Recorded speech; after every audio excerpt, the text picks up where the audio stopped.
We turn, as we do every Thursday, to the latest best-selling and business book titles. Alan Jordan, the sales director of Book Buzz, is with me in studio. This week we're looking at Train Your Brain for Success by Roger Seep.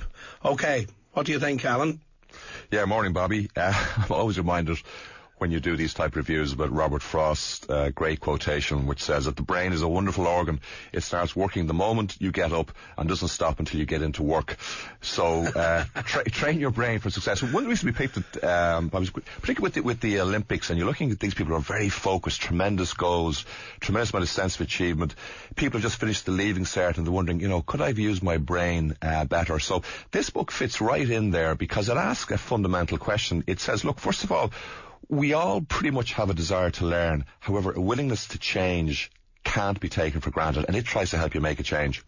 A couple of things I wanted to point out in it. You mentioned the Olympics there. It said athletes understand that the more clearly they can picture their desired results, the more likely they are to produce a performance that delivers such a result. Absolutely. So this is being able to see the end game.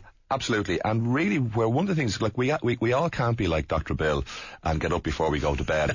So the rest of us mere mortals have got to find something that works for us. And of course, tons of us, if we're in management or be involved in business, listen, we've all been on time management courses, or we've done a 2-day, or we got a priority management book or some type of file of facts system. And for a lot of us, we've taken some ideas out of it and we've kept it, maybe doing a to-do list or whatever, and the rest we've left aside. And when this book goes into, say, well, why have you done that? It helps you understand yourself to try and help you achieve it.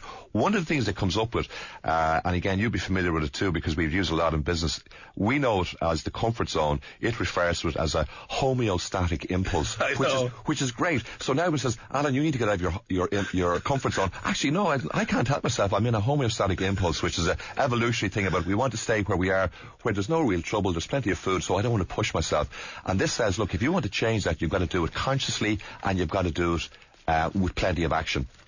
I was interested in the bit about, if you're not at the 5% of in the sales pitch, and I'd seen it before in sort of different guises, but they say, well, you can't go 95% to a restaurant. If you dial one digit in a wrong telephone number, you don't get. So that last 5% in closing the deal. What it is, and yourself, it's when you've got to make your 50 phone calls to get particular customers, it's usually the last 5 where you get your appointment. So, yeah, it's do you know what it comes down to? We did a book last week, Bobby, The Strategist by Cynthia Montgomery, and they asked a question about what's your company's purpose. So say, for example, in Insomnia, it's kind of like, well, why does your company matter? And what's its actual purpose? This book answers the question about you. Why do you matter? What's your purpose? So when it asks you those questions and you begin to do little kind of templates that they have for writing it down, it becomes very powerful. Now look, this book fits in the type of things, if you like, Tony Bazan, Jack Black, Brian Tracy, Anthony Robbins, Stephen Covey. So there's nothing new in here. But what it does is, it does have a little action pack of the memory training, speed reading, creating goals, how to make the best use of your time, and then looking at your own personal values, purpose and vision. So it's a good little book that pulls all of those things together.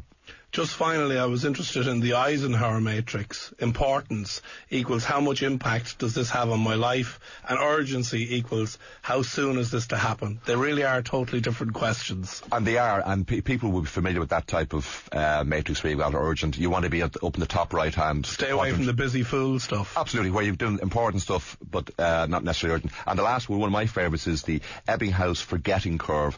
So now we all understand why we basically forget things, which is about using your attention memory and using simple techniques that will get you back on track. So this is very good on how to do things, but it asks you to answer a very important question. Why do you want to do these things? Yeah.